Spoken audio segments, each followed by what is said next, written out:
헌법 제107조와 관련된 판례들 같이 보시겠습니다. 헌법 제107조 법률이 헌법에 위반되는 여부가 재판의 전제가 된 경우에는 법원은 헌법재판소에 제청하여 그 심판에 의하여 재판한다. 2항 명령, 규칙 또는 처분이 헌법이나 법률에 위반되는 여부가 재판의 전제가 된 경우에는 대법원은 이를 최종적으로 심사할 권한을 가진다. 3항 재판의 전심 절차로서 행정심판을 할 수 있다. 행정심판의 절차는 법률로 정하되 사법 절차가 준용되어야 한다. 다 중요한 조문들이에요. 다.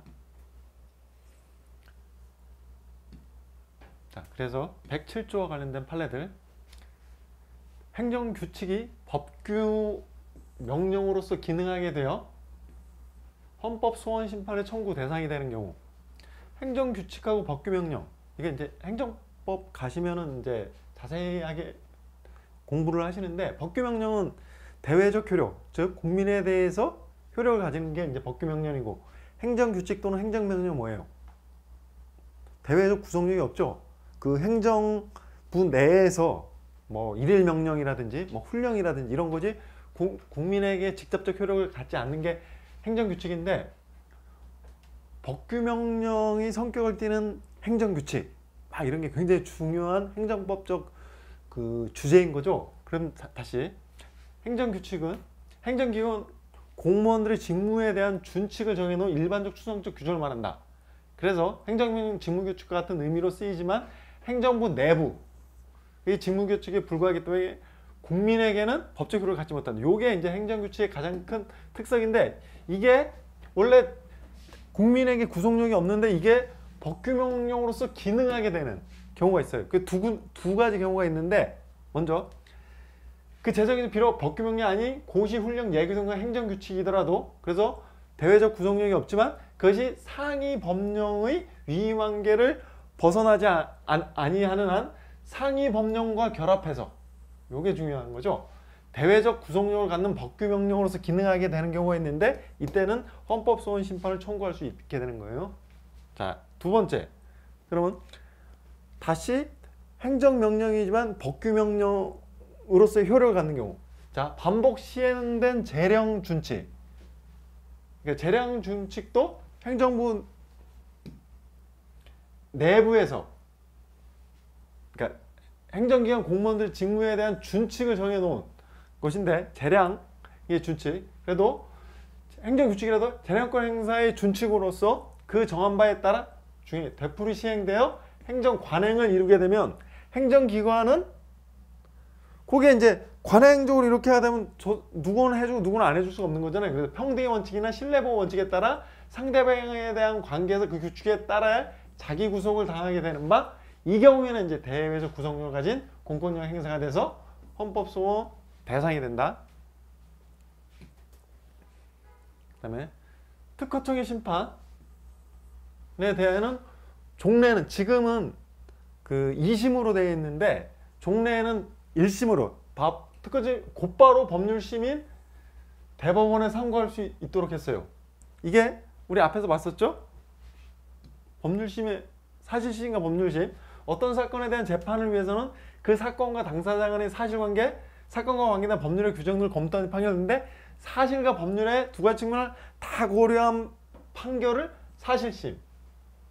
그 다음에 법률심이란 재판의 한 종류로 사실관계에 대해서 심리 판결하지 않고 뭐만? 이전 재판의 법리 해석이 제대로 된 것인지 여부에 대해서만 심리 판결하는 재판을 말하는데, 1심과 2심은 주로 사실심, 3심 대법원의 재판은 주로 법률심이다. 그래서 민사소송법 조항 보시면 상고는 판결에 영향을 미친 헌법, 법률, 명령, 규칙 또는 규칙이 위반이 있다는 거, 이때만 할 수 있다. 위반이 있을 때만. 그래서 법률심인 거예요. 형사소송도 마찬가지로 판결에 영향을 미칠 헌법, 법률, 명령 또는 규칙 위반이 있을 때, 이게 법률심이죠. 그러면 대법원의 단심 재판으로 하게 되면 뭐예요? 사실 확정에 대해서 법관의 판단을 받을 수가 없다는 그 문제 때문에, 다시 특허의 심판에 대해서 곧바로 법률심의 대법원에 상고하도록 한 것은 사실 확정에 대해서 법관의 심판을 받을 수 있는 그 기회가 없기 때문에, 그래서 특허법 이런 행정심판에 대한 법원의 사실적 측면과 법 측면에 대한 심사를 배제하고 대법원으로 하여금 특허 사건의 최종 법률심으로서 단지 법률적 측면의 심사만을 할 수 있도록 해서 헌법 제101조 1항 및 107조 3항이 위반된다. 자, 그래서 이게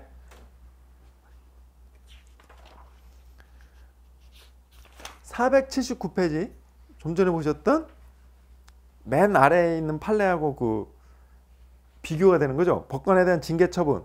요거는 대법원에 단심 재판을 하더라도 대법원에서 사실심 판단까지 하기 때문에 요게 예외적인 판례라고 이렇게 말씀드렸었죠. 그래서 그러니까 비교해서 기억을 해두세요. 107조 3항의 의의. 자, 107조 3항 한번 볼까요? 헌법 제107조 3은 재판의 전심 절차로서 행정심판을 할 수 있는데, 행정심판의 절차는 법률로 정하되 뭐?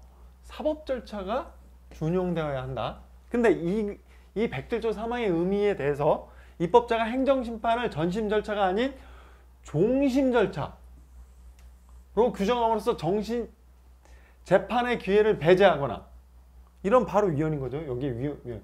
왜냐? 전심 절차로서만. 그래서 행정심판 전치주의에서 행정심판을 뭐 거치고 나서 뭐 그 행정소송을 거치더라.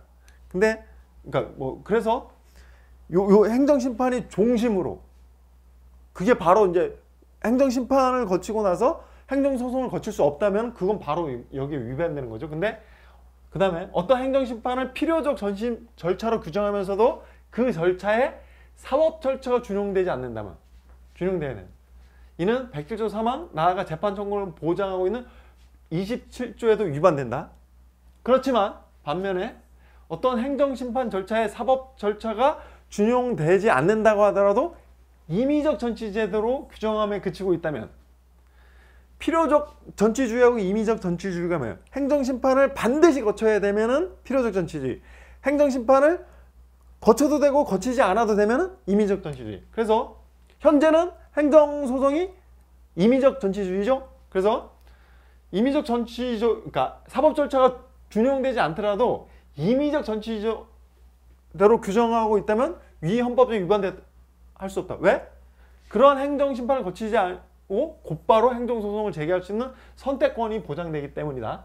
자, 그래서 행정심판을 필요적 전심 절차로 규정했음에도 불구하고 사법 절차가 준용되지 않는다면 여기에 위반되는데, 임의적 전치제도로 이제 규정함에 그치고 있다면 사법 절차가 준용되지 않더라도 이게 위반되는 볼 수 없다라는 거. 왜냐? 바로 이거 고치지 않고 행정소송을 바로 제기할 수 있기 때문에. 자, 비교해서 기억을 해두세요. 그래서 이제 그 문제.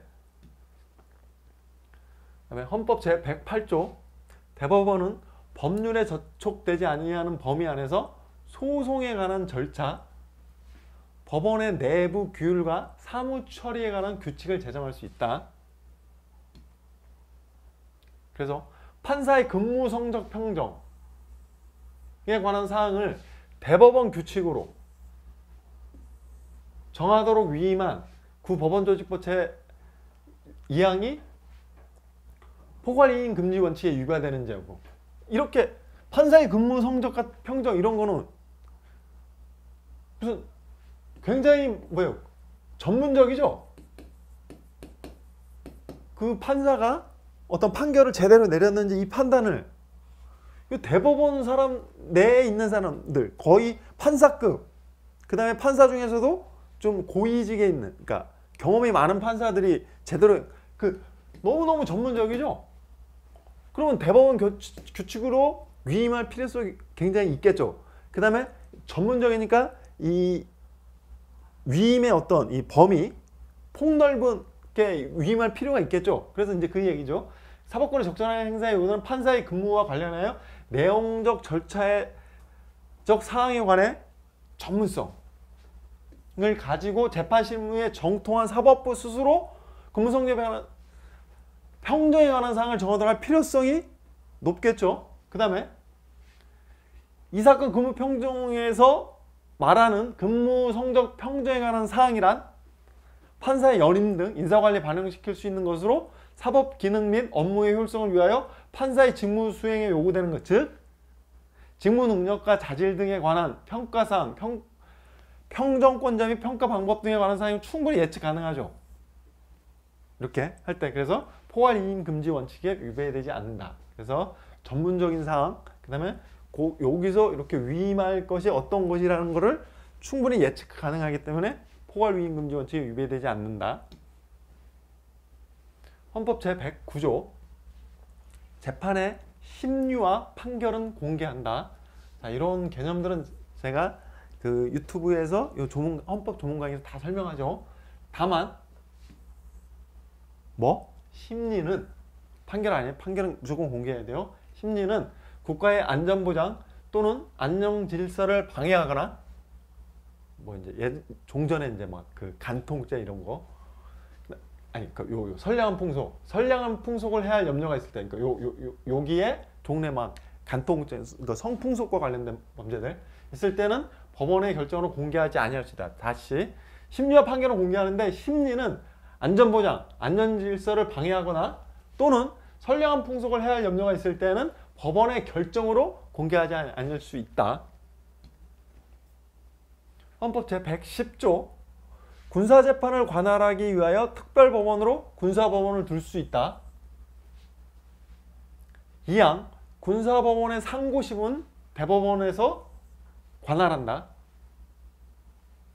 3항 군사법원의 조직, 권한 및 재판관의 자격은 법률로 정한다. 4항 자 비상계엄하예요.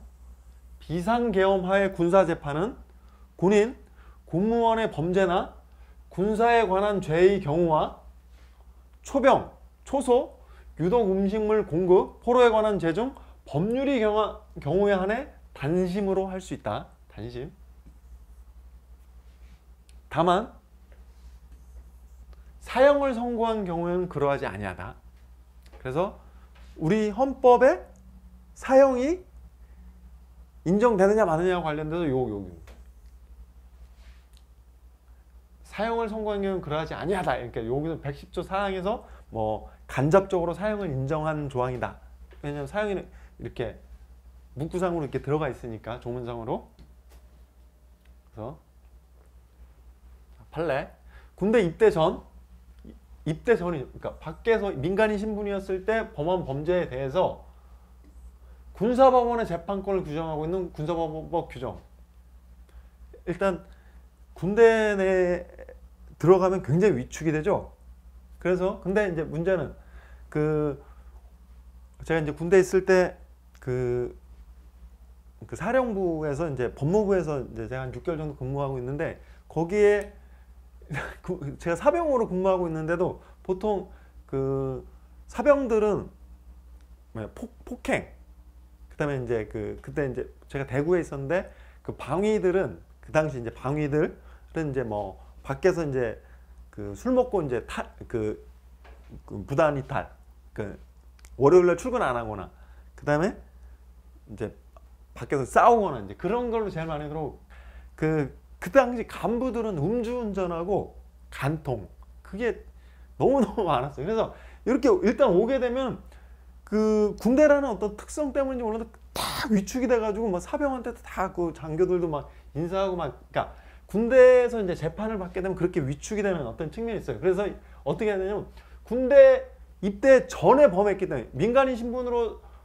범죄를 했기 때문에 왜 내가 이제 비록 신분은 군인이지만 왜 군사법원에서 재판을 받게 되냐, 좀 위축이 되니까. 근데 여기서 뭐라 그랬냐면 군의 특성 및 전문성을 고려할 때 군인 신분 취득 전에 범한 죄에 대해 군사법원에서 재판을 받도록 하는 것은 합리적 이유가 있다. 또한 뭐라고 그랬냐면 형사재판에 있어서 범죄 사실의 확정과 책임은 행위시법주의. 그렇지만 재판권의 유무는 원칙적으로 재판 시점. 그래서 이렇게 군대 입대 전 범죄에 대해서 군사법원법에 적용을 받더라도 이게 재판 정보를 침해하지 않는다고 했어요. 자, 이렇게 법원과 관련된 판례들 같이 살펴봤습니다.